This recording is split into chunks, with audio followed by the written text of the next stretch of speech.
Good morning. Good morning, ladies and gentlemen.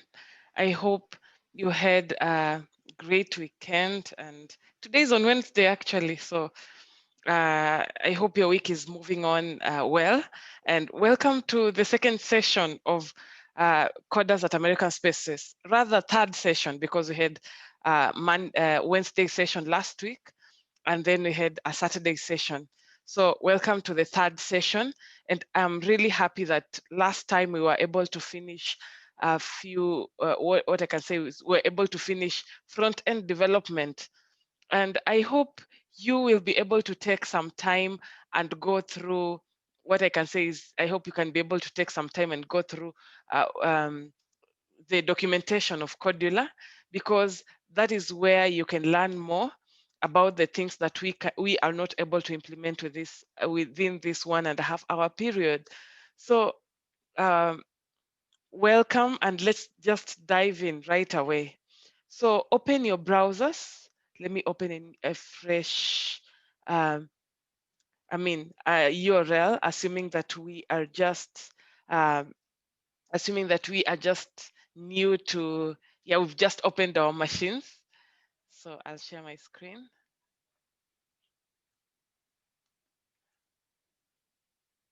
So assuming that we are just new to this, go to kodular.io on your browser, go to kodular.io.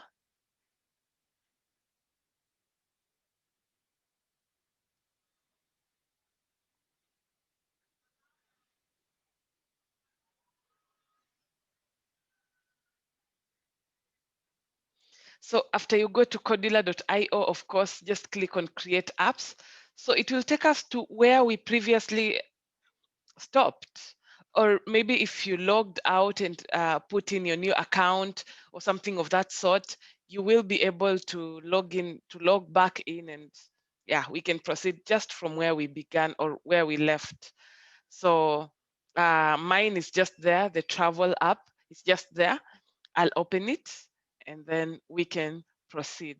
So as I'm giving you time to open, one trick, what I can say about coding, one trick that I think my mentors also encourage me to do, and also I find that it has worked, is practicing. Even if it's after 2 days, just make sure that a whole week doesn't go and you've not coded.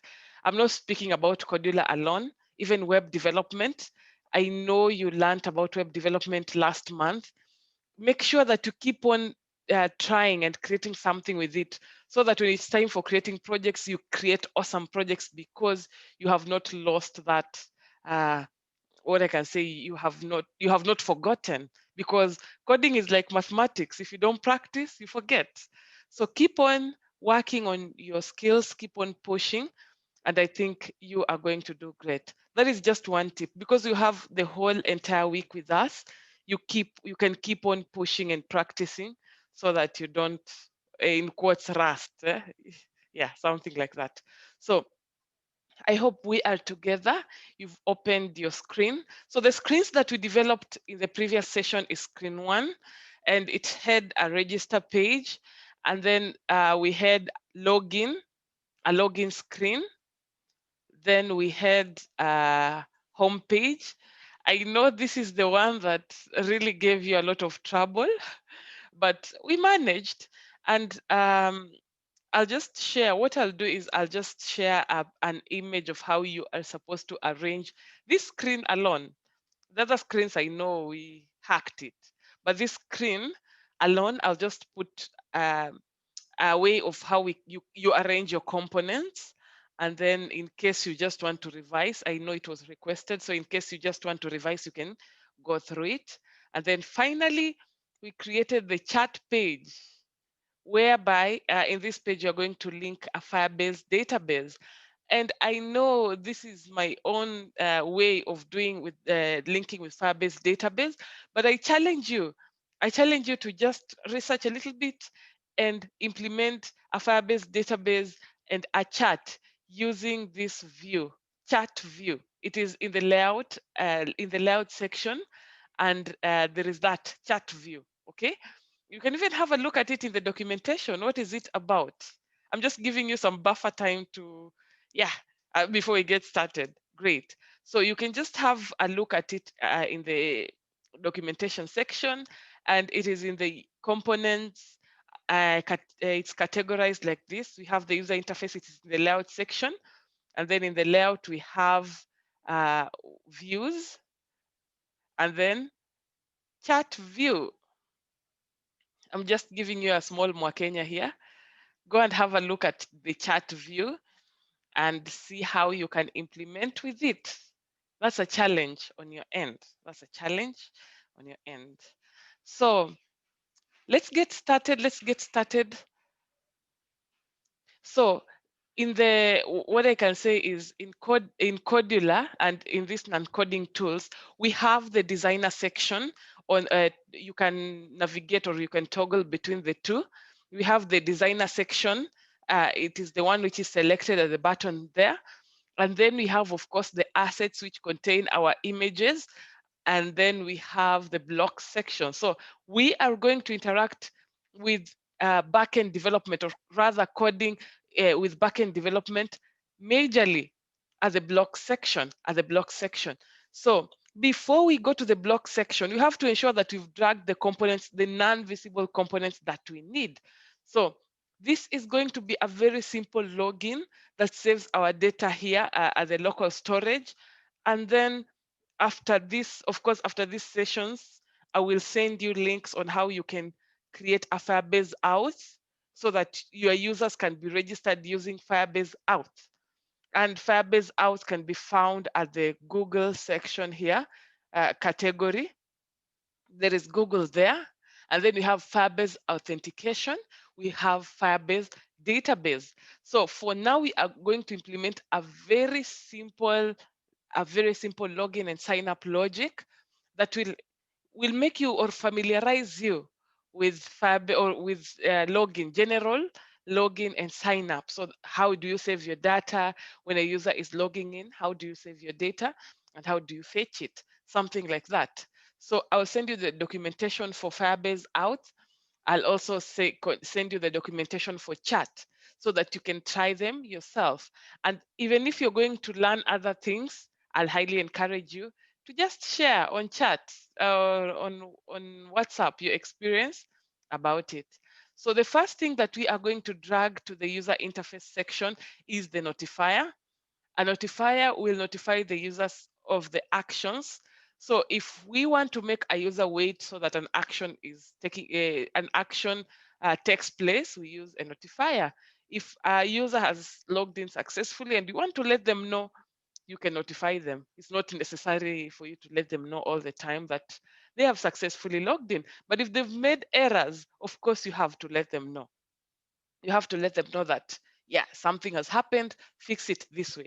So drag a notifier and drop it in your screen. It is a non-visible component. And then go again to storage group at the palette section and drag a TinyDB and drop it in your screen. So this section is very easy. It's very easy. We're just going to implement a few, what I can say is, it's very easy. The one that is a bit challenging that will require some logical thinking is the chat section. I'm just telling you so that we prepare ourselves. But this section is very easy. It's very easy. Great. So I'm hoping that everyone has dropped all the non-visible components required. That is the notifier and the TinyDB. And I hope during the user interface sessions, you are able to rename these text boxes. So let's dive into the block section. The block section is the button at the top right. It's written blocks. So just click on it. Just click on it. So this is the logic. I want you to picture it this way. A user types in some information in the checkboxes or text boxes rather, and then they hit login or they hit a button. So the first thing you're supposed to do is check whether the data that they have input is correct. Okay, you have to check whether the data that they have typed in is correct. You have to check whether they've typed in something at all. Someone can just open your app and click login and they've not typed in anything. It will crash your database. As you proceed and learn about more technologies, you'll find that a database is a whole concept of its own. And the moment you don't manage it correctly as a developer, you'll crash your entire application. So we are going to check whether someone has inputted anything at all. We are going to check whether the data that they have input is correct before we save in the database. So we check that on the click of the button. So where is that button? It is the sign up or the register button, whichever way you called it. I remember I called mine register button, but I hope you remember how you called yours. So I'll click on the register button there and then drag when register button dot click. Drop it in your screen. When register button dot click. So this is where the logic comes in. You use an if statement, okay? You use an if statement. It is in the control section. So drag and drop an if statement and put it inside the register button. I'll just repeat that very quickly. Go to the control section in the blocks, drag an if and drop it inside the register button. After you're done with that, After you are done with that, now we are going to check whether someone has inputted anything at all. We are going to check whether someone has anything written in their text boxes or not. So what kind of text boxes do we have? We have username, email, and password. You might have some, you might have more. That is still okay if you have more. So let's go in and choose, let's go to the logic section. We want to compare whether someone has inputted something in the username, email, and password. So drag an or, okay? Drag an or. Are you seeing the or? When you hover on it, it says returns true if any input is true, if any of them. So it checks if any of them is true. It will check whether the username has some text, or it checks the email and the password as well. So if any of them is false, the entire thing will be false. So it will stop you there and say input something fast. Okay. So that is the logic that you are going to use. Drag an or and drop it in the if section. If you are, let's say, if you're familiar with a bit of physics, I know we learned a bit of this, the logical and the logical or somewhere. But if not, it's the simple things. Even in maths, it's there, something like that. So let's go and get the text, the code that checks the text. Okay. So what we do is we are checking whether it's empty. So click on the text section and then select the is empty like that. Select the is empty and then scroll down and click on the username text box and then scroll down and select username text box dot text.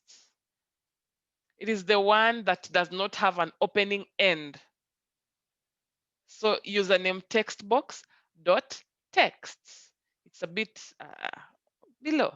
Username text box dot text like that. So for example, in case you're scrolling down and you don't know where it is so much, you can just drag any and then click on that drop down and select text. That is just one of the hacks. So username text box dot text. So you check whether it's empty. Is empty, username text box dot text.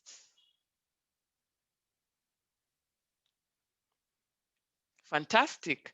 So you're checking whether username text box dot text is empty. You can duplicate the entire is empty. It will duplicate plus the username text box dot text section. Duplicate that and then select in the drop down of the username text box. Instead of the username, we choose email and then duplicate again. And then instead of the email, we choose, okay, if you double click, it minimizes anyway. You choose password text box dot text. I hope we are together. It's just duplicating and selecting the drop down of the text box, okay?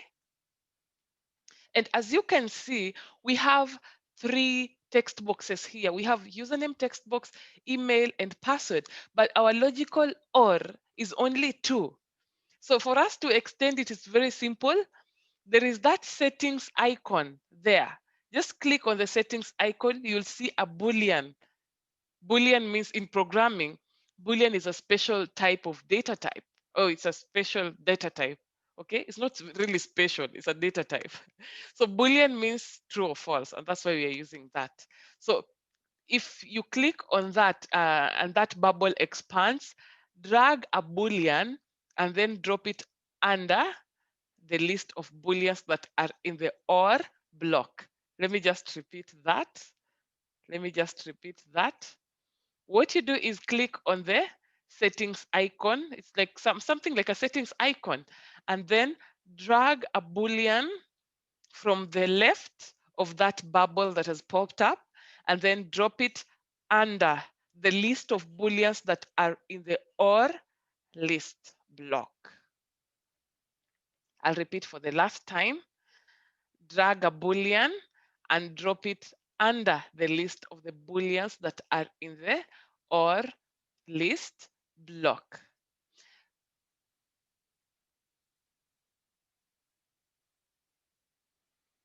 Fantastic. Fantastic.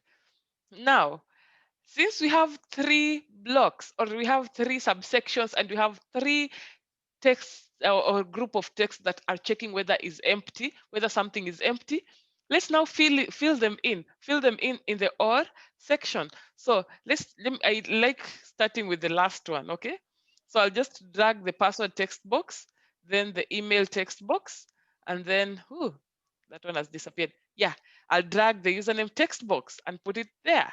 So we are checking whether username text box is empty, or email text box is empty, or password text box is empty. We have just checked that.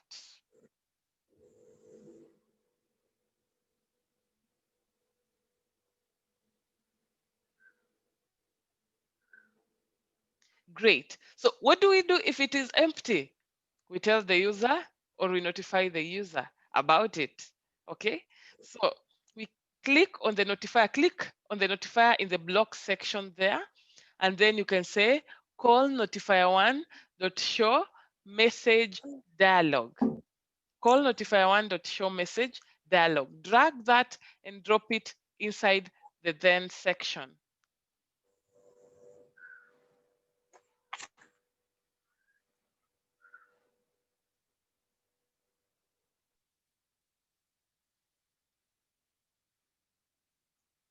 So what do we do if, how do we tell them? Of course, it's very easy. You come back to the built-in section as a text block, scroll upwards, you'll see a blank bubble. It's the first one in the text block of the built-in blocks. Drag that bubble and the message should be, please fill in all the fields.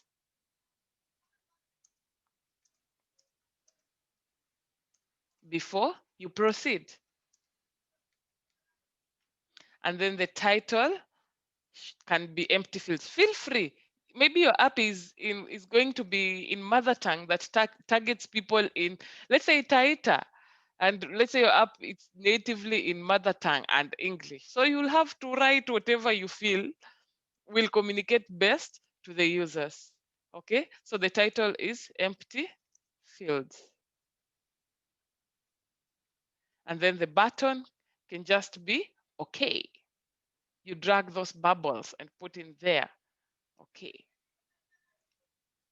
So we are saying if the username the text box is empty, or an email is empty, the email text box is empty, or the password text box is empty, you populate a notifier, or you call a notifier and tell the user that there are empty fields. Please fill in all the information required before you proceed.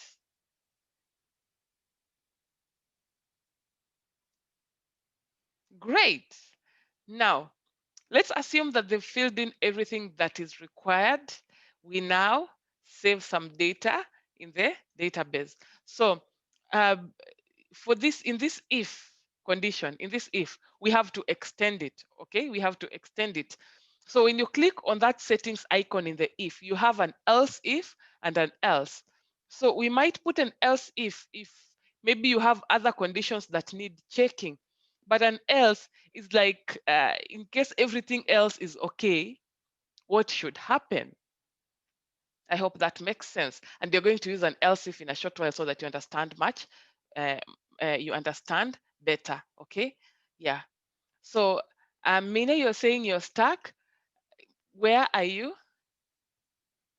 You can unmute yourself and let me know where you are.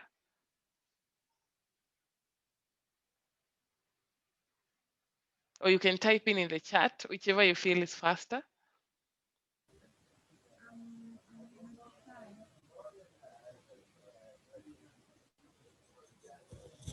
Hi, madam. Hi, Amina. Okay, I'm on the notifier. So, what kind of notifier should I drag? Because I'm just using a laptop, and Okay. We said you use show notifier one dot show message dialog. You click on the block section, scroll down and drag and click on the notifier, and then uh, scroll down in the sections of the notifier and choose call notifier one dot show message dialog. Just try and find it in the blocks section, okay? yeah, I've already found You found it. Oh, great. That's fantastic. Great question. Thank you for asking.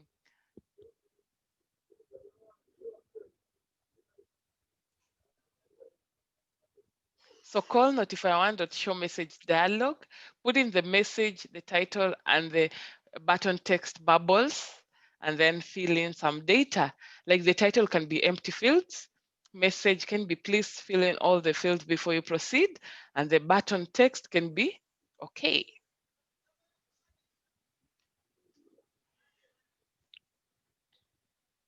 Fantastic. Now let's extend this if, drag an else, and drop it inside. I know now we are familiar with extending these built-in blocks. Yeah, I hope we are now familiar. Now in the else section, we are going to save some data in our local TinyDB database. Very simple, very simple. So in the else section, we can start with calling a TinyDB.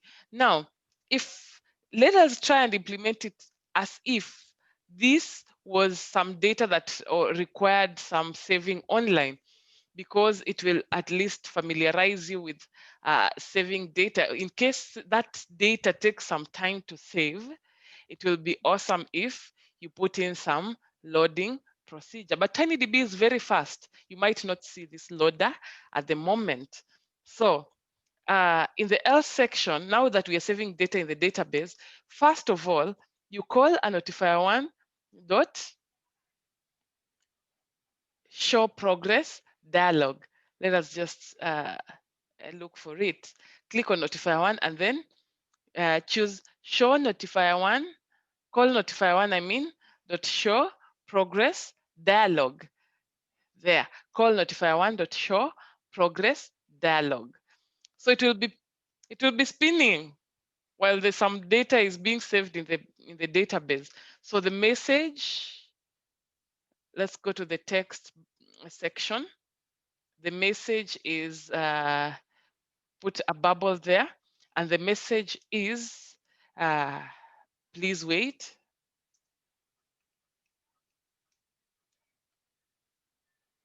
And then the title can be saving or signing you in or registering, please wait. You don't have to tell the user exactly what is happening, because they can't understand what a database is and things like that. They just want their data and actions to be correctly performed. So you just be as informative as possible, but don't junk them up with information.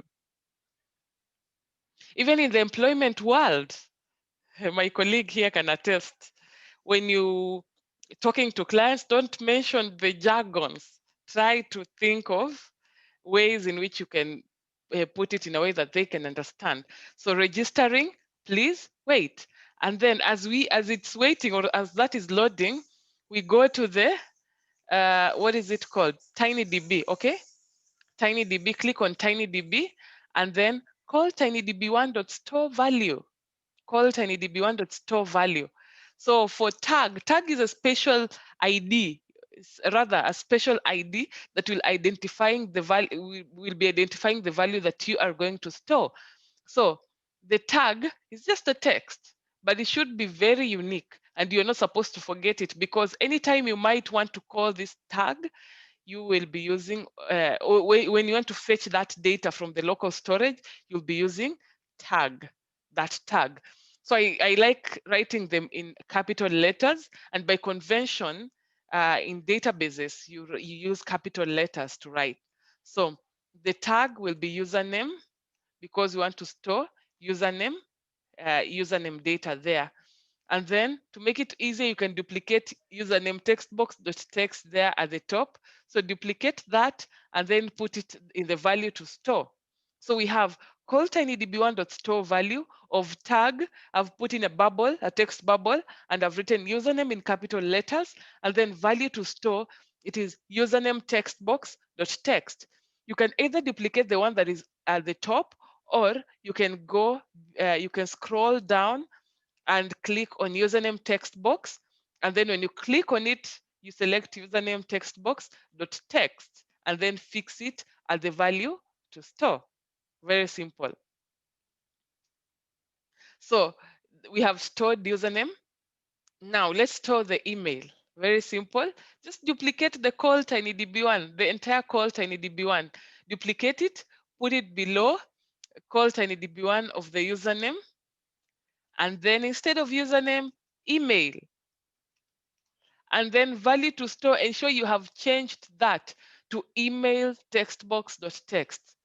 There is that tendency when you keep on duplicating items, you find yourself, what can I say? You find yourself forgetting to change and input the correct details. So ensure that the first one is username and then email, and then the final one, let's duplicate that and then put password. Password. And then value to store, select password text box. And then finally, we are going to dismiss that progress dialog. Dismiss that progress dialog. So click on notifier. Click on notifier, then scroll down. Scroll down. You'll be able to see uh, call notifier one dot dismiss progress dialog. Okay. So I challenge you to use linear progress and custom dialog. They're just there, very simple. You just drag and drop a custom message dialog, and that dialog can have an icon. You can choose whether it's full screen or not. Feel free, okay? I challenge you to try it, but it's just the simple stuff. I mean that. So choose the call notifier one dot dismiss progress dialog like that.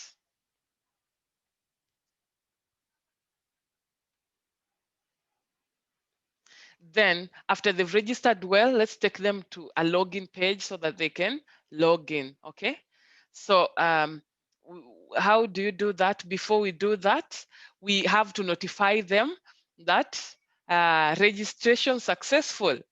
Please proceed to login or login, something like that. Let's not be so wordy, okay?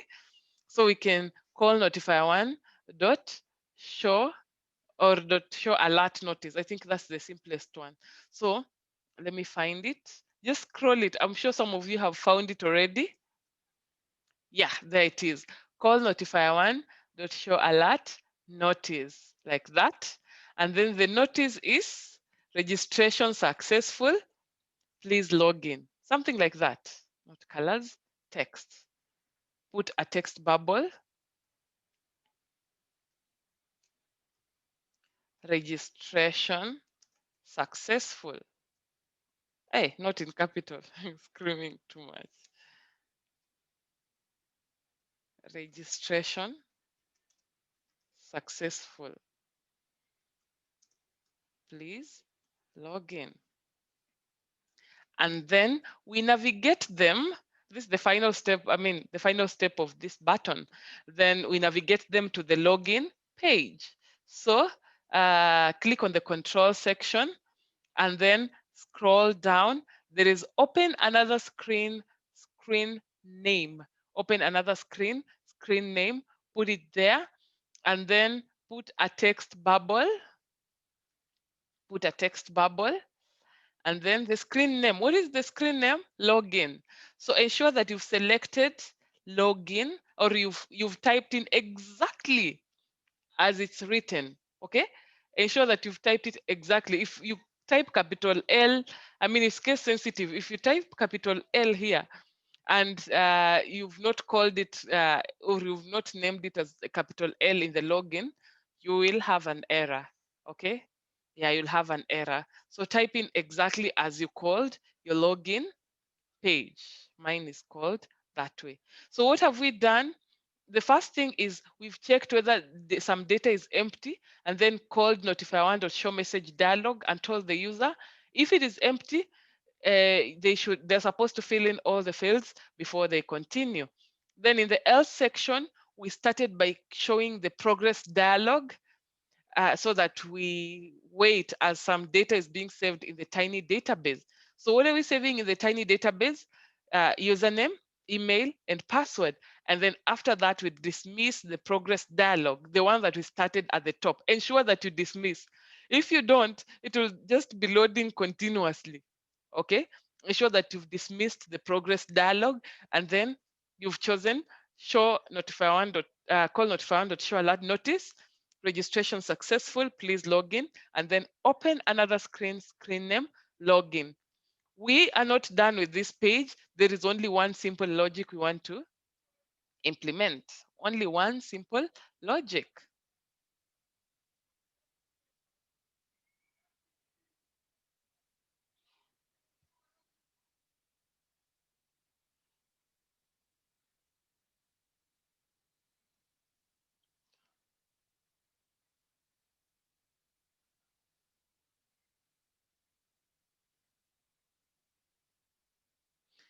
So the final logic,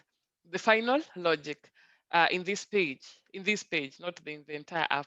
So this is the first screen. And the moment a user has registered in the application, there's no need of them registering again.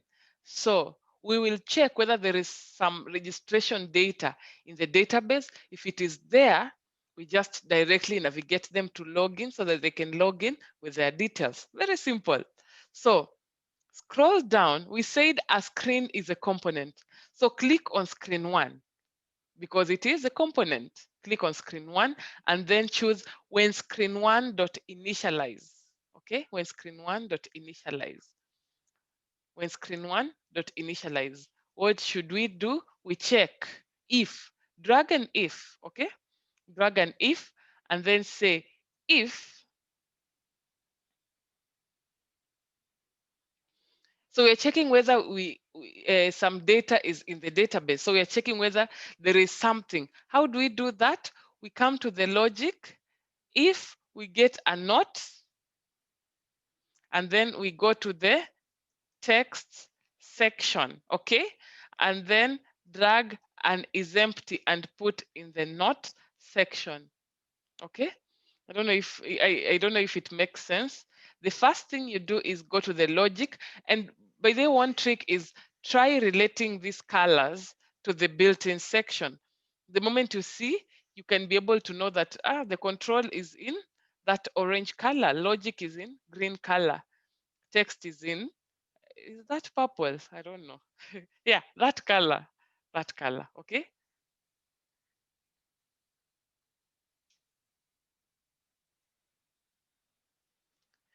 So if you just joined us, kindly ensure that you try to catch up and ensure that you also watch the videos, okay?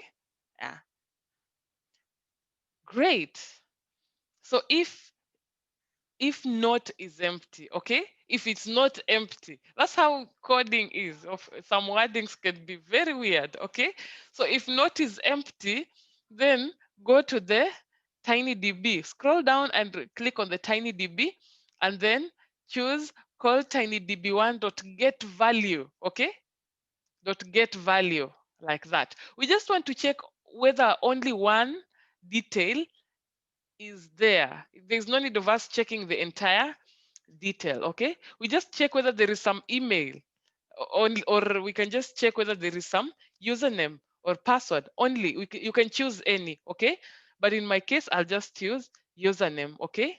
So I'll just duplicate that, and then drag that tag. Remember, I said a tag is very special. It's like a special ID, and that is the one that we are going to identify the data that we have stored in our tiny database. So we check that. If it's not empty, we call tiny, okay, if it's not empty, if a username is not empty in the tiny database, then you can just call notifier one dot, you can duplicate that, call notifier one dot show alert notice, and then say welcome back. It's not a must for you to do that. Welcome back. Welcome back. Your users are like your customers, eh? You treat them well. And then you duplicate that, open another screen name, and then log in. So we are saying that the moment the app starts and we have some data in the database, there's no need of loading this screen. Just go directly to the login page.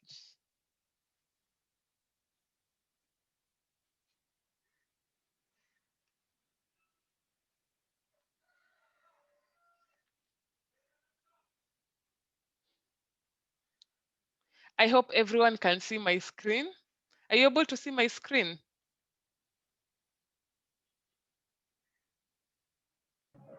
Yes, I can see your screen, madam. Oh, great. Thank you so much for that feedback. Thank you. Thank you. Oh, fantastic. Thank you, guys. Awesome. Now we are done with the logic. We are done with the logic of the, what do we call? We are done with the sign up logic. Now, let's go to login. It's going to be very simple. The logic for login is very simple, I assure you. It's just what we have done in this section. So Myra, you have a question. Kindly unmute and go ahead and ask. Morning. Morning.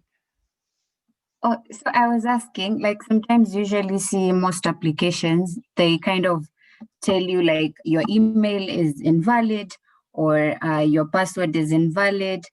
Can you be able to like fix it somewhere with already the code we have written right now? Because I wanted to try it out. Yes, yes, yes, absolutely. I think, wow, that's a perfect, someone can just put an email, something, type anything in the email. There is a way you can check whether that is an email. I think I will have to share more data or more details with you, but you can check that. There is a way you can put, it's called, I think, regex. Just go and look at at regex in Kodular a bit, and then you can be able to see how to validate an email. How do you validate an email?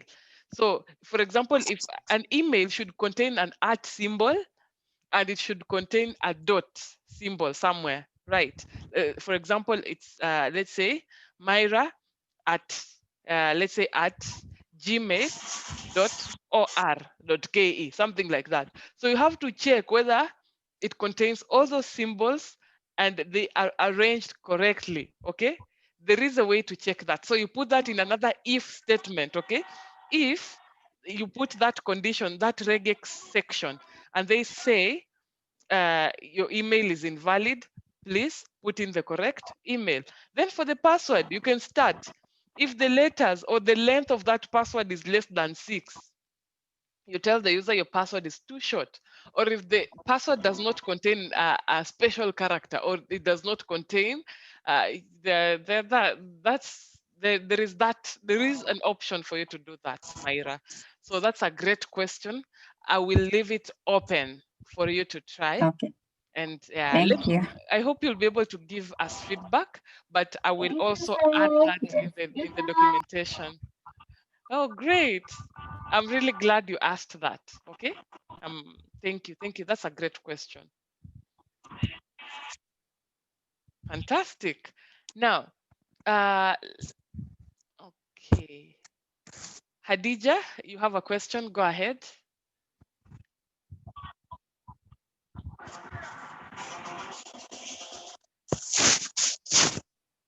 Hadija, are you there? Or you can type in your question. Yes, hi. Oh, hi.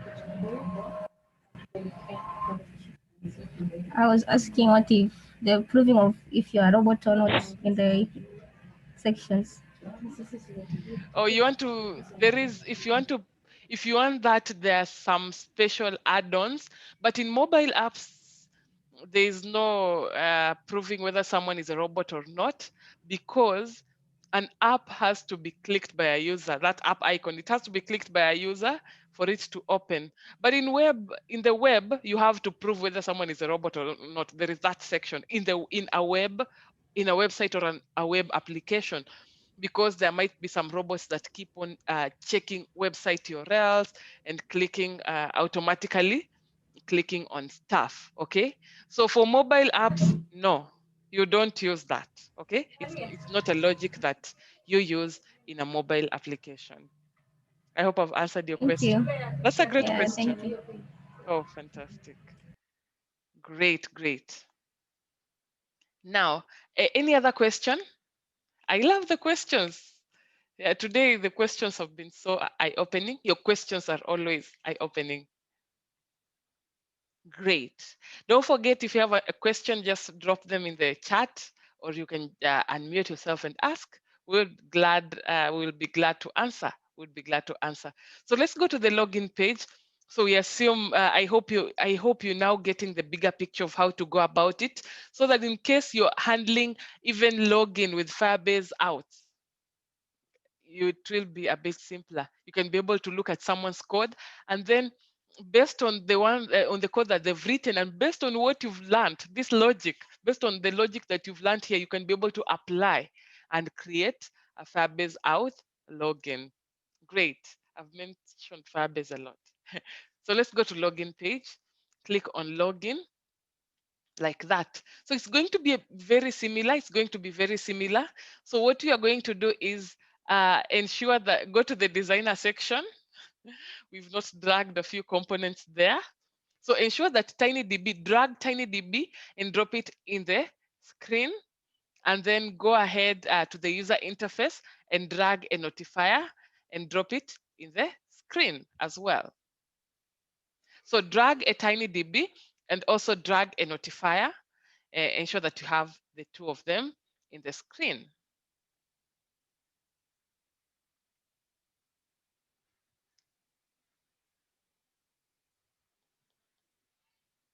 So after you've done that, let's go to the block section. Let's go to the block section. And then we start with the click of a button. Of course, a user clicks a button to submit something. So that's where we are checking. Bear that in mind. You know, sometimes you might be given, or you might be working on a backend. It might not be even an encoding tool. You might be using native script, or you might be using Flutter or Java for Android. And then you don't know where to begin. This is where you begin, on a click of a button, okay? Always bear that in mind. If you don't see that, you just think, or I mean, if your app does not have a button, I don't know. Or maybe if you want to check, it might be a logic that if the last text box has been typed in, it starts saving directly. I don't think there is an app that does that. I don't know. Anyway, let's click on the login button. and then choose when login button dot click. What I'm saying basically is be open-minded with backend. Just think through. Someone might prefer implementing it in a different way than you. So when login button dot click, so we check whether it's empty, and we check whether the data that is in the login username and in the email and password is correct. Okay. Yeah, we have to check whether the data in the login is correct, and we have to check whether they've input something or not. So let's drag an if. Let's drag an if at the control section like that, and then we are going to extend it later. So for now, I know we've already done that. So just go to the logic section and then drag an or again. This time we'll only require 2, because at the designer section, if you can remember, we only have an email and password. So there's no need of us extending it.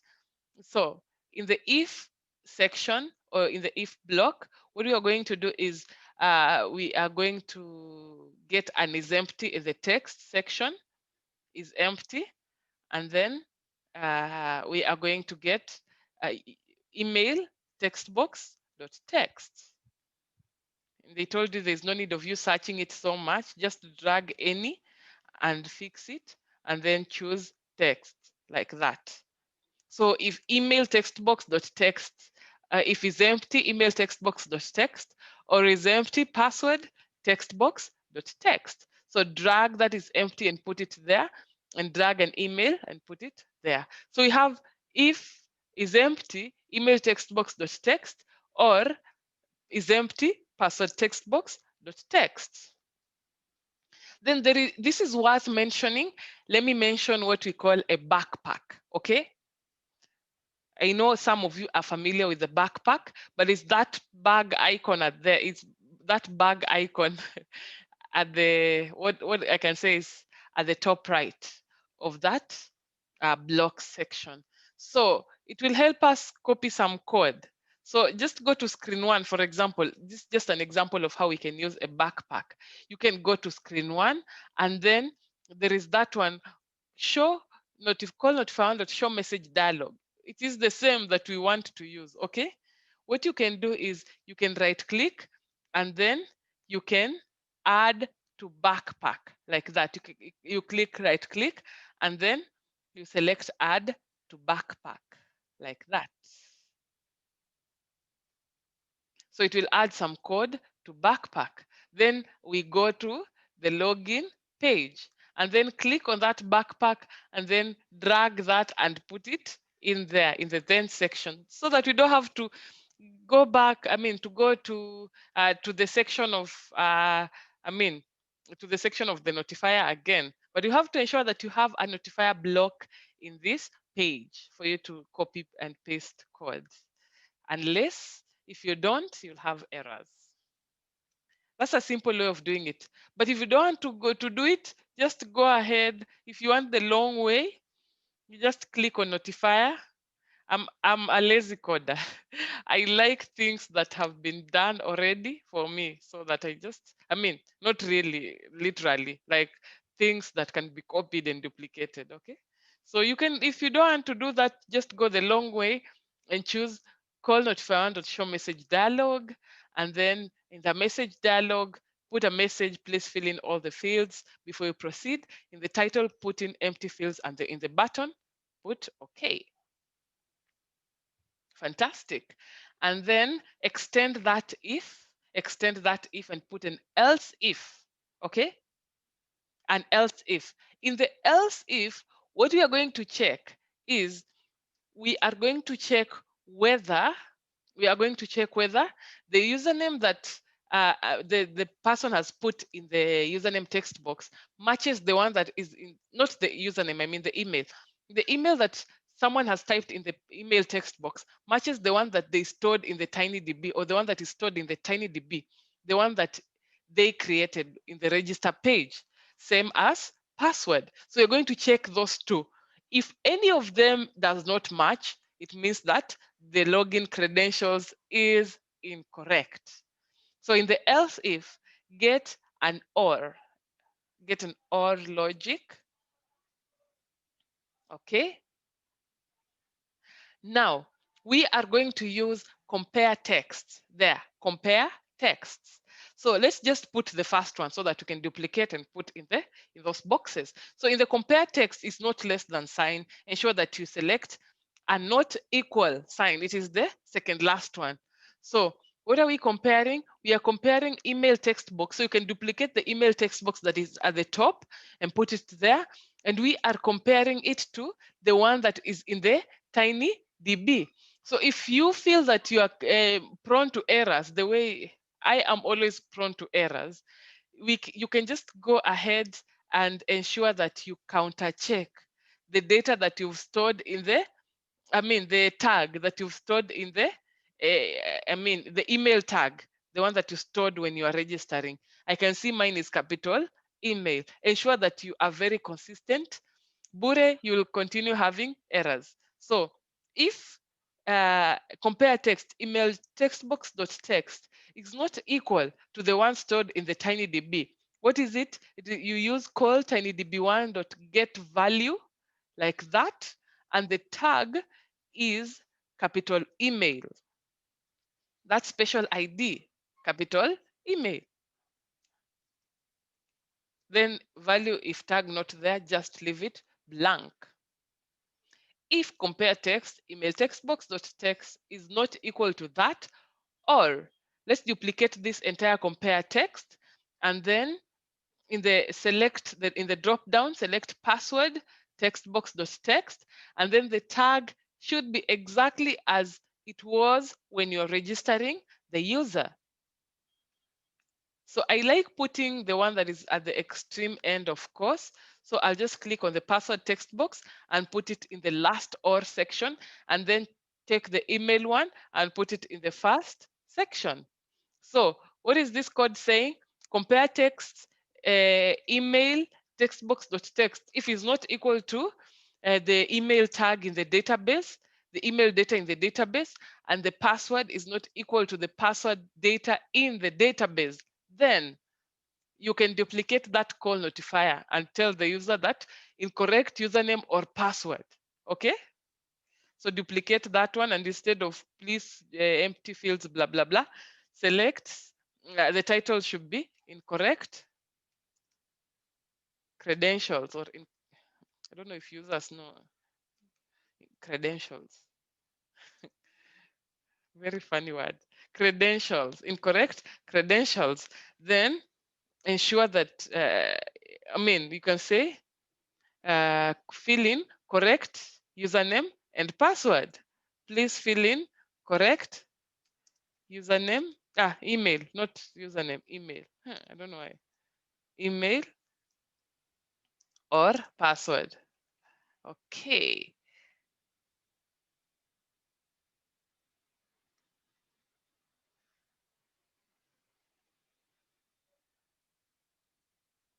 So basically what we've done on this page, on this login page so far, okay?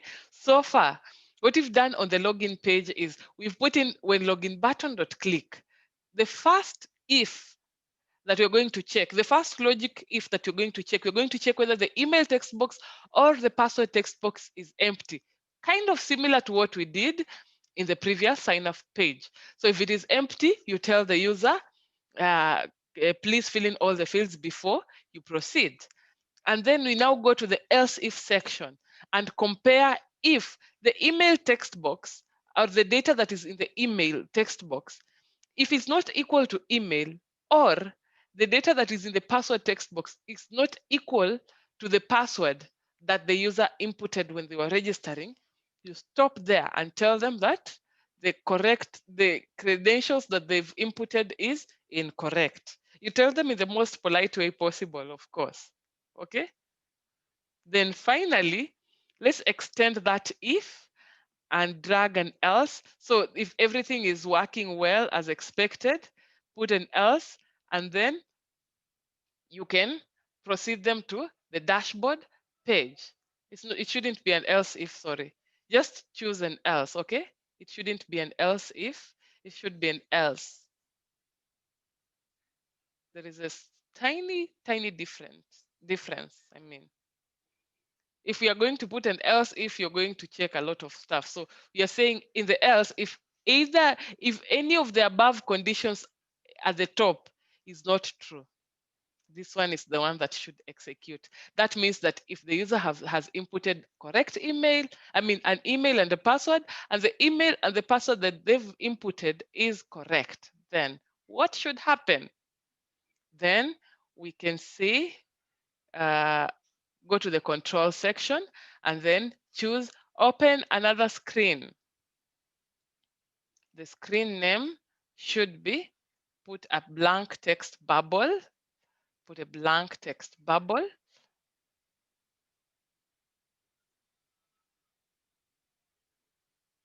And then after you put a blank text bubble, you can, no, not there. You can confirm the name of the page. My page name is home, Home.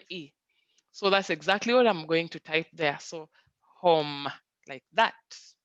And we are done with this page.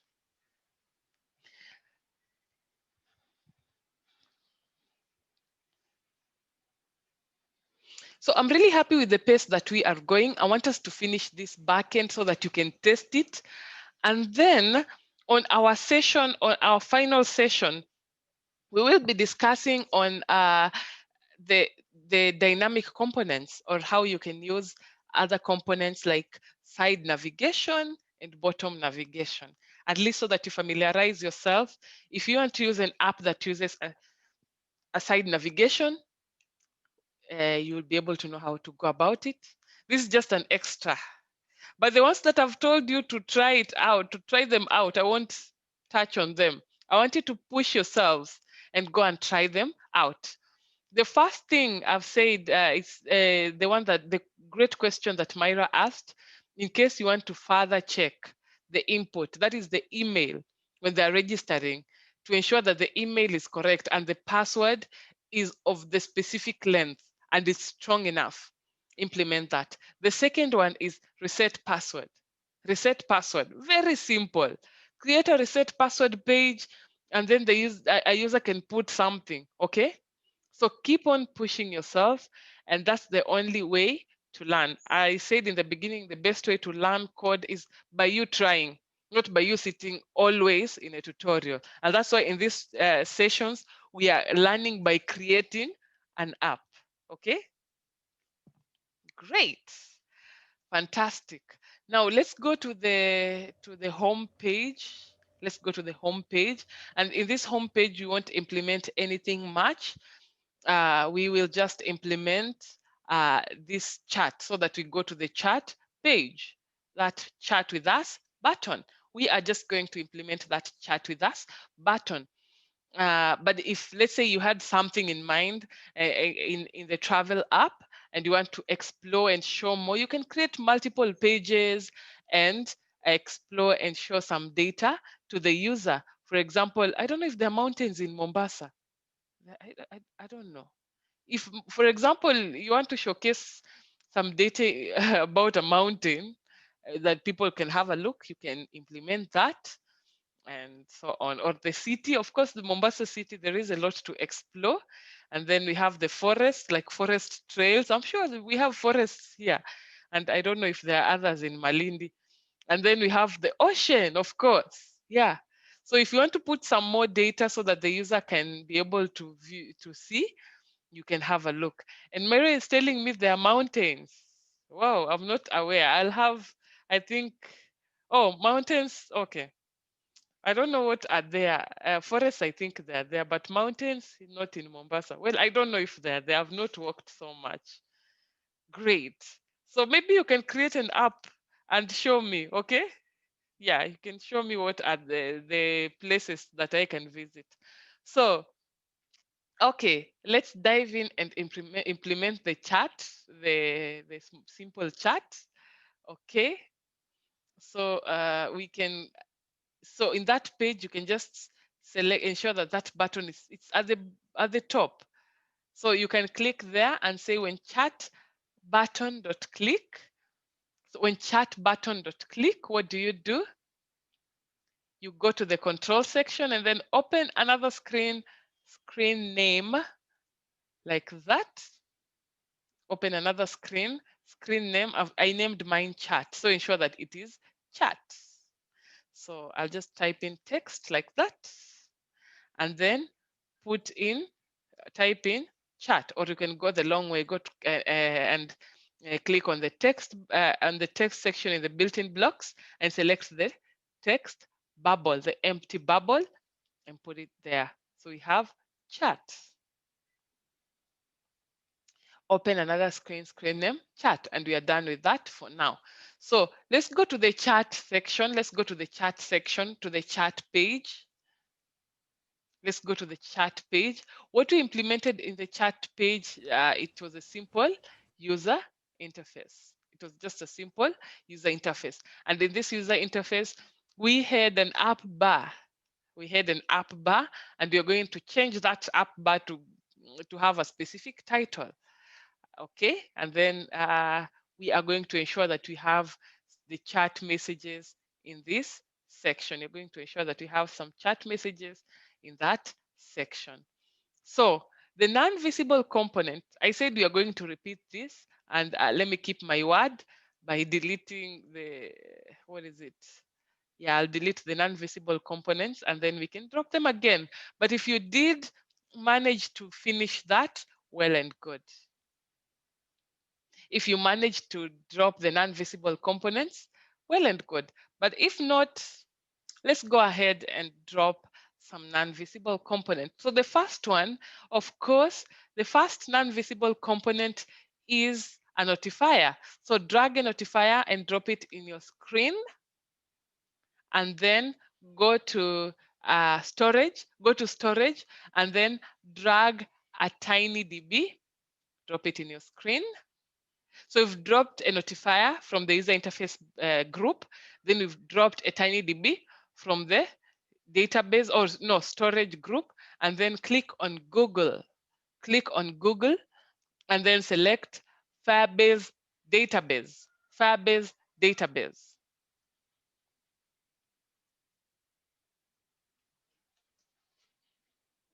I hope we are together. Before we start exploring and going to drag and drop some code, I hope we are together. So, of course, we have to set up Firebase database.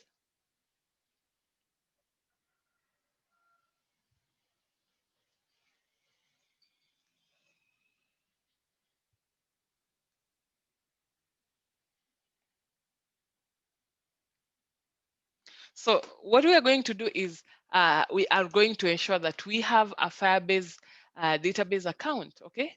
So go to a new tab and then just search for Firebase, okay? Firebase. Firebase. So for Firebase, you have to have a Google account. You have to have a Google Gmail account rather. So what you can do is you can click on the first link, or either that or the second one, firebase.google.com. Click on firebase.google.com. Let me just check which account I'm using so that I use that account. I have so many accounts somehow. I've used Pwani Techno Girls. That's fantastic. So after you are at Firebase database, click on Go to Console. Okay, it's at the top right before the icon, before the user icon. So click on Go to Console. Click on Go to Console, and then you can create a new project. You can click on Create New Project. If it's your first time, you won't be able to see things like that. Okay, so I don't know which account doesn't have. Okay, let me see if that one doesn't have an account. I mean, and so that we can be together. So there is that create project there. Okay, just click on create project. I don't want to create a lot of projects so that I mess up with, I mean, there is a limit. So click on create project, and the project name, you can call it travel. Okay, and then click on accept the Firebase terms. So put in the project name and then click project name and then accept the Firebase terms and then click on continue. And then you can enable Google Analytics. That is not very important. For now, for this test app, it's not very important. So you can, if you can disable it so that we avoid further steps, but it's okay. You can just click on continue. So analytics location, just leave it as United States. We don't have in Kenya. We don't have one in Kenya, and then accept all the terms. And then click on create project, okay? Click on create project. So I already did this before. I don't want to mess up with this account. You'll have something like this, okay? You'll have something like that. Something like this will open up.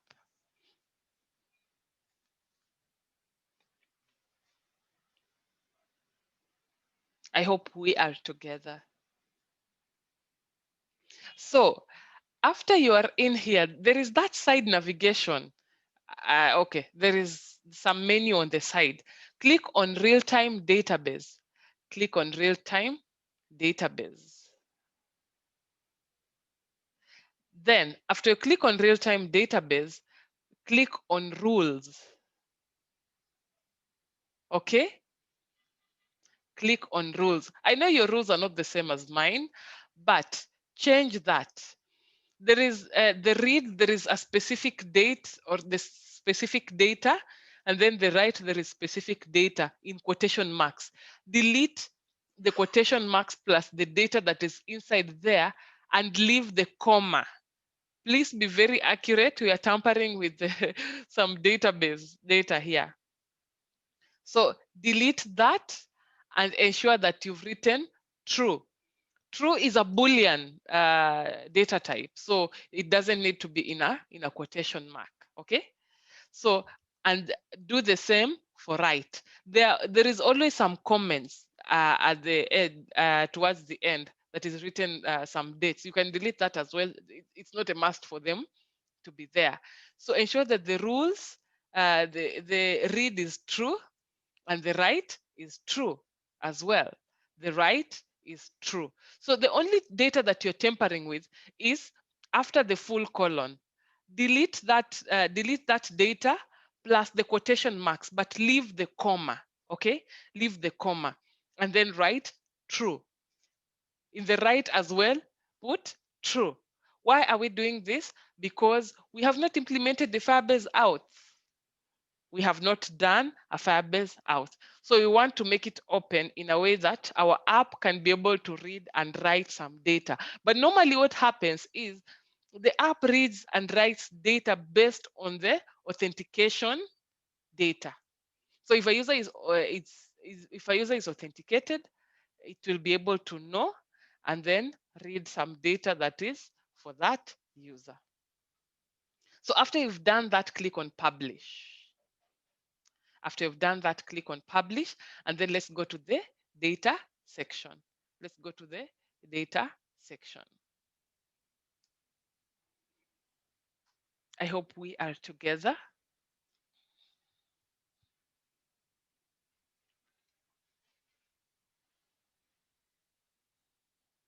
I hope we are together. Now, in the data section, there is that URL, HTTPS, then some name of your app and some few characters, .firebaseio.com. I need you to copy that. So Myra is saying your Firebase is not letting you create a new project. Do you have a previous project in Firebase? Let me know. Do you have a Firebase project already? Great. Now click on that Firebase project and copy that URL. There's no need of us recreating multiple Firebase database. This is for those who've never created a Firebase database. So just open one that you created before, ensure that the rules are true, and then copy that URL. And in fact, with Firebase database, you can have multiple apps. Okay, you can have multiple apps in a single project. This is one project. You can have multiple apps in a single project. Yeah. But if we've never, that's why I didn't go ahead and create a new one here. I just left it there so that you can find guidance on how to, on where you're going to reach. Okay. Yeah. Fantastic. So copy that URL, right click and copy. And then let's go to Kodular. Let's go back to Kodular. Let's go back to Kodular. Now, in Kodular, there is that Firebase token. Don't touch it, okay? Leave it as it is. The Firebase token, don't you ever tamper with it. But for Firebase URL, double click and then paste the one that you've copied, okay? Double click and paste the one that you've copied. Then project bucket is travel, the name of your app. Leave it as it is, okay? It will create a project bucket of the name called, of the name travel. Fantastic. I hope we are together. You've changed. I hope you've created a new Firebase database. You've clicked on Firebase real-time database in the side navigation of the Firebase console and edited the rules to true, read and write to true, and then copied the URL at the first tab. And then we are now back at Kodular. We have now pasted Firebase URL there, and then the project bucket travel, okay? Now let's go to the block section and finish this. Let's finish strong, okay? Excuse me, madam. Yes, please. Madam, when I try to publish my roles, there is a message there telling me that error saving roles and it can't be published. Okay, let me try stop sharing and you can, just a minute.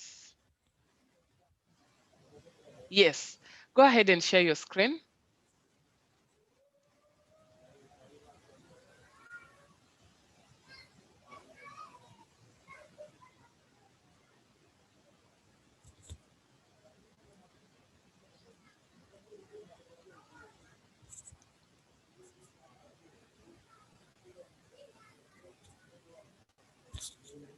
Yes, you deleted a comma. We said at the true, it should have a comma, okay? It's because there is, after true, exactly after the word E, type in the comma. I can see Sakina also noticed that. Yeah, also type, put a comma at the end. Yes, fantastic. Then scroll up and you see it's saved successfully, right? So scroll up and then click on data. Are you seeing the travel app, blah, blah, blah, copy that URL at the top? Click once and right click and copy. Fantastic. Then go to Kodular. And then at the designer section. At the designer section, yeah.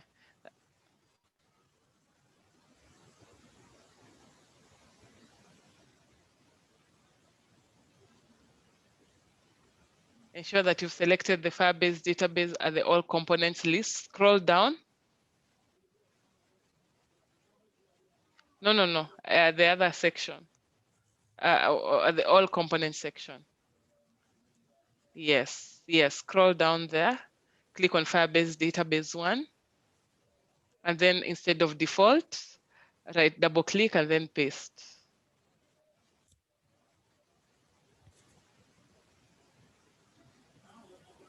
Paste that URL that you copied. Control V if you had copied. Fantastic. You are done. You are done. I hope, is that the correct URL? I think it is. I think it is. Okay. That's where we are. You can now stop sharing and then we can continue. Well done. That was a great question. I'll go back and share. Fantastic. Now we are at the blank section in the Firebase database, okay? So Sakine, you're asking just to confirm, we can use the same URL from an old project. Yes, absolutely. You can use an old URL.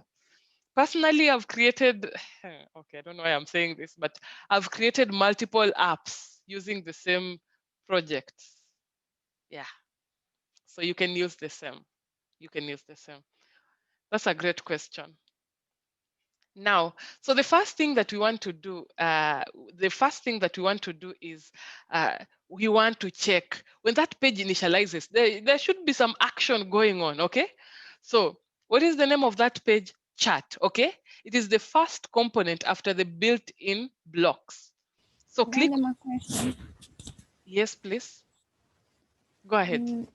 When I click on my screen 2 parts on the block section, I can't see when the screen 2 click, but I can see when the screen 2 initializes, like the way you said.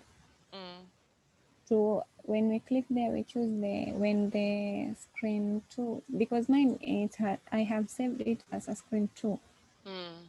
So when I click on the screen 2 part, it doesn't show me that thing that you're saying about the click when it is clicked.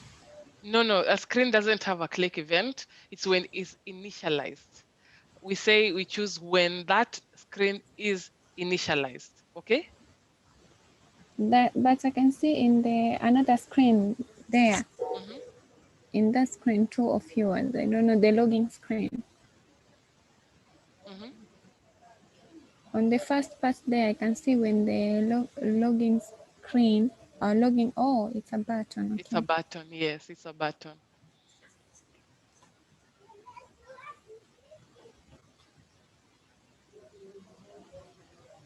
It's a button. Okay, thank you. Oh, you're welcome. It's I hope, don't worry. It's very good to ask just to confirm and make sure that you're going in the right track. Okay, that's a great question. Okay.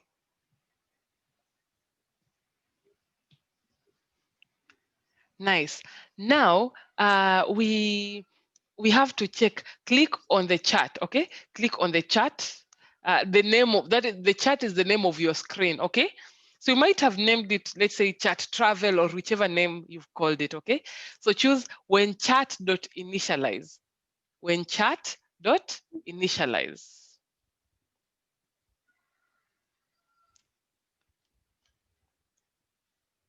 So what should happen when chat is initialized? So the first thing we want to do is the title of that page, okay? The title of that page should be your username, okay? So that at least it's custom to you, so that you know it's your chat, something like that. So you can click again on chat, and then we have scroll down. You can say set chat.title. I think it's somewhere. Set chat.title. Is it title or text? There is that title. Sorry. I think I've missed so much. Set chat.title, okay? Set chat.title 2. So what title do we give it? We give it your username. So what we do is we join in some words or some text. So you can go ahead and click on the text section and then choose a join, okay? Choose a join, it is in the text section.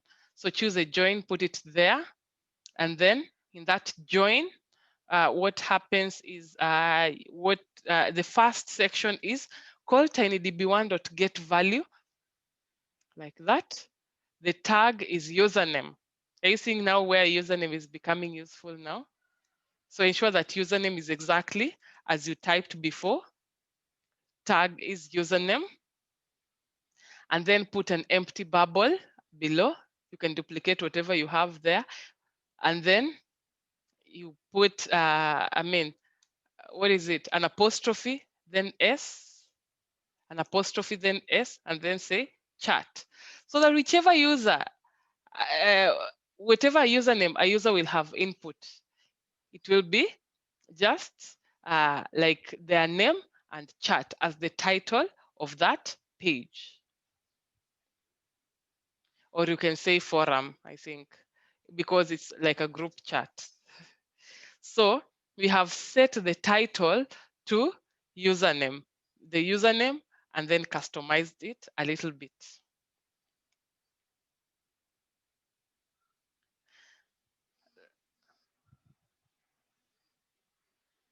Then another thing we are going to do is we are going to call Firebase db1.getValue.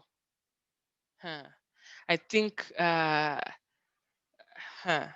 I think the remaining part, what we'll do is we'll try and, I'm not very sure, but I think the remaining part, we'll do our best and implement it in the second session, because we have 9 minutes remaining. The remaining part is very simple. We'll take, I think, about 30 minutes to finish.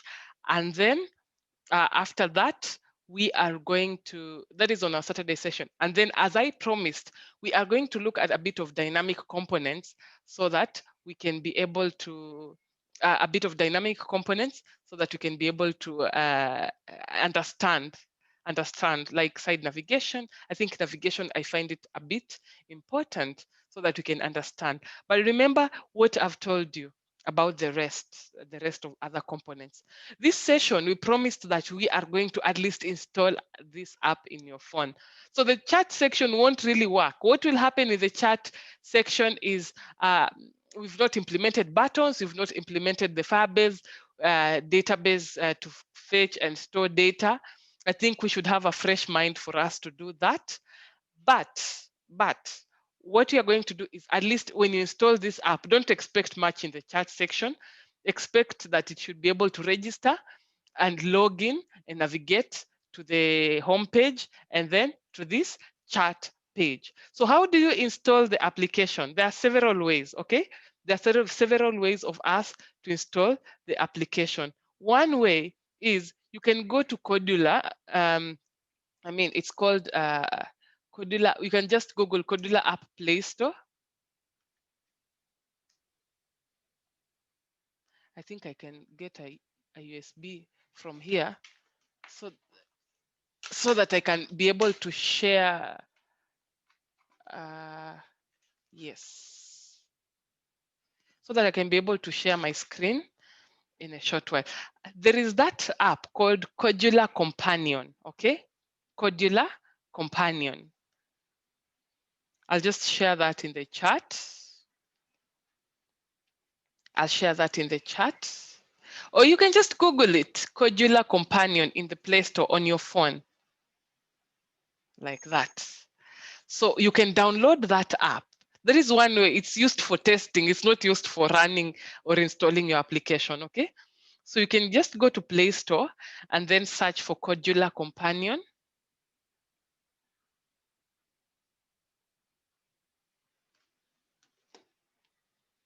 And install it in your machine. So let me just get my, where is it, this USB?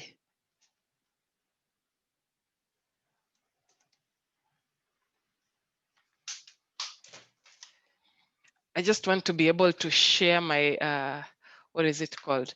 To be able to share my phone just in a brief moment so that you can see what happens.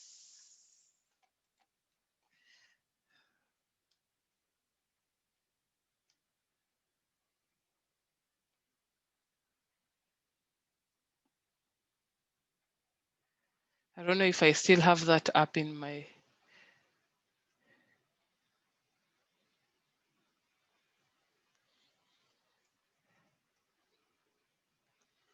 Too bad. Too bad I don't think I have that app in my, I still have that app. I thought I had it.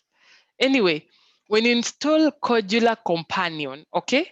When you install Kodular Companion, what will happen is when you come back to the Kodular section, okay? When you come back to the Kodular section, you can tap on screen 1 and then click on test, okay?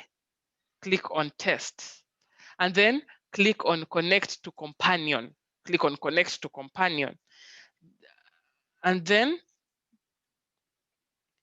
after you do that, you can scan that QR code using that companion, or you can just input the code. So I like scanning, easier than typing. So you scan that code and then that app will be shown. That app will be shown or will be somehow installed, not really installed, but it will be in the server somewhere for you to be able to test it, okay?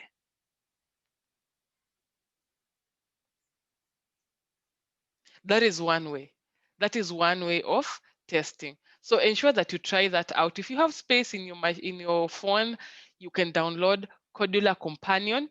It will be sending the app there, how it's going to look like in your phone, and try and yeah, click a few buttons here and there, okay? Another way, of course, is by using a USB, but you have to have, an emulator installed here. It's a long process. I highly recommend the companion one because it is easier.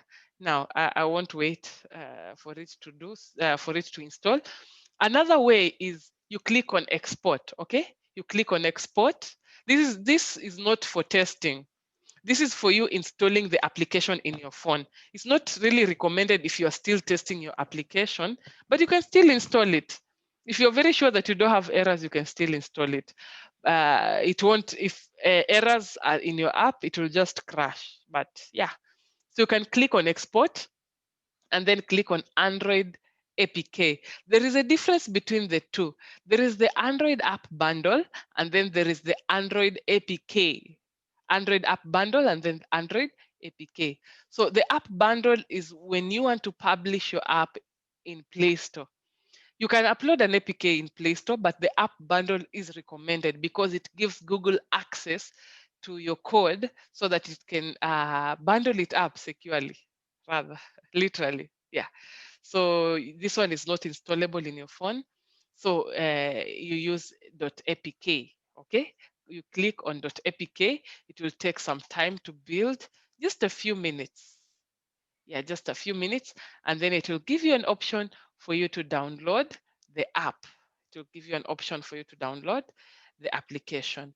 You can either download it using a QR code, or you can download the APK, then transfer it to you can transfer it to your phone. So ensure that the settings of your phone allows installation of apps from unknown sources.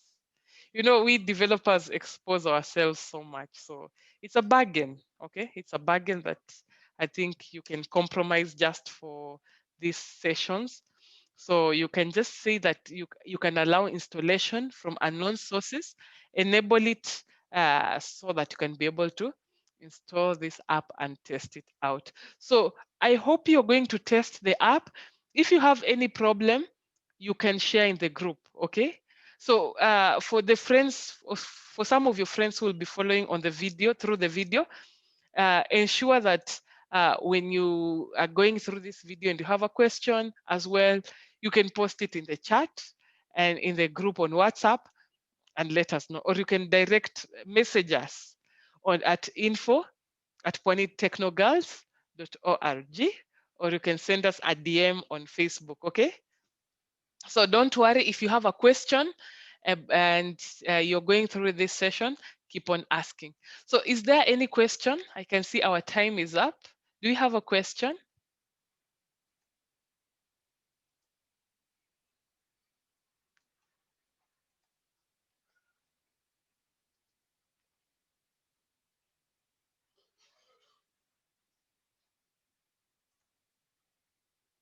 Fantastic. Now, I want to welcome our amazing and, okay, I can see we have a question. I'm in at the chat. Hadija, go ahead.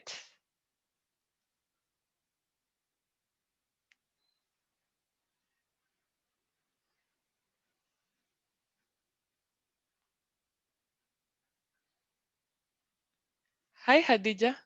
Are you there?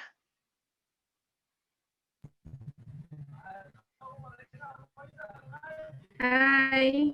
Hi. Yes, go ahead. My concern is in the WhatsApp group. Mm-hmm. You said if someone missed 80%, is it 80 or 20%? Yes. 20%, they're not going to get the certificate. Yes. You have to So you have ensure that you to. follow the sessions. Yeah, you have to ensure that at least you have made the application and follow the sessions. If you're not able to join, you can make an effort and make sure that uh, what do we say? Make sure that you follow with the videos. Yeah, in case of So if course. we follow up with the videos, is Mhm. it counted as participation or not? Yes, it is. Because at the end we'll do some surveys. We will know at least. Yeah. Okay. Yeah. Thank you. Oh, thank you. Thank you. Great. Any other question?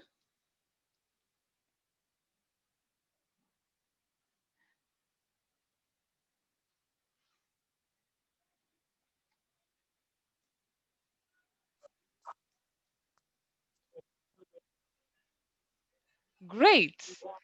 I want to welcome. i- Is there any question? I can see a Lenovo phone unmuted. Uh, yes, go ahead.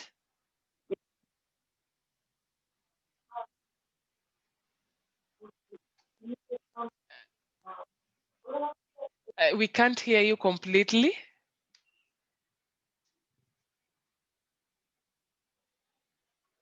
It's okay. Or if you can try type it out to us. If you can't, we can't hear you completely. You can type in the chat.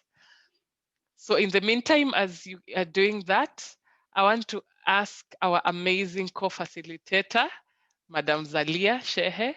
Karibu sana. Okay, good morning. Good morning.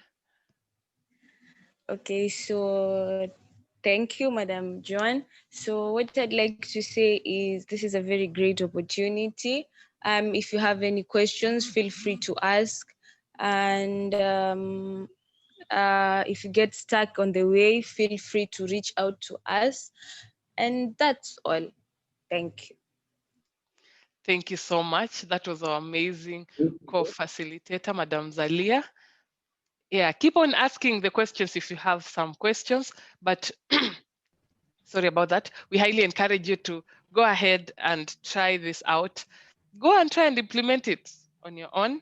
And then we look forward to see the amazing apps that you'll be thinking of Excuse me. during this session. Yes, Hadija, go ahead.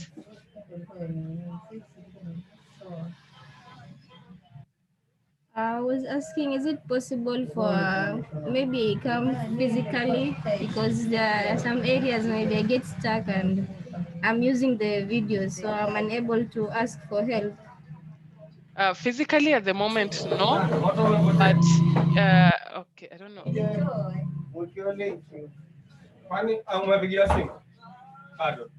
I don't know who's speaking. Uh, Sorry. no, no, it's okay. It's okay. Now, what we are saying is meeting physically at the moment, it's not possible. But if you have questions, you can let us know. And as you can see, you will be able to share your screen so that you can be we can be able to deal with the questions. Or if you have a problem that you're facing, you can be able to share your screen so that you can have a look and solve it. So it's basically a virtual thing, but we'll be ready to help. So in case you encounter a problem, feel free to reach out to us, and then we can organize something. We can organize something so that we can meet and you share your screen. There is even a tool called Team Viewer. We can have access to your screen, and yeah, I hope you've heard of Team Viewer. You can have access to your screen and control it and click a few things here and there. So it will be more of a virtual thing, but we will do our very best to help as much as possible. Okay? I hope that is okay, Hadija.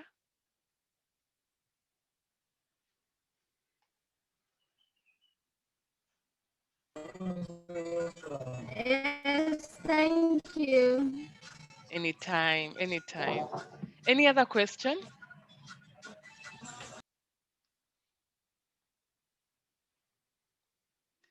Fantastic. So thank you guys for joining us. If you've joined us live, thank you. If you have joined us on, on this group, thank you so much. Thank you for joining us. Let's keep on hacking. You know, the aim of this is for us to do something for our community. It is me and you to make the change in the society. Okay. So thank you guys for joining, and we'll see you on another session on Saturday, I think. Saturday, yes. We'll see you on Saturday at 4 p.m. So have an awesome afternoon, and till then, we'll talk later. Bye. Bye. Bye. Bye. Bye bye.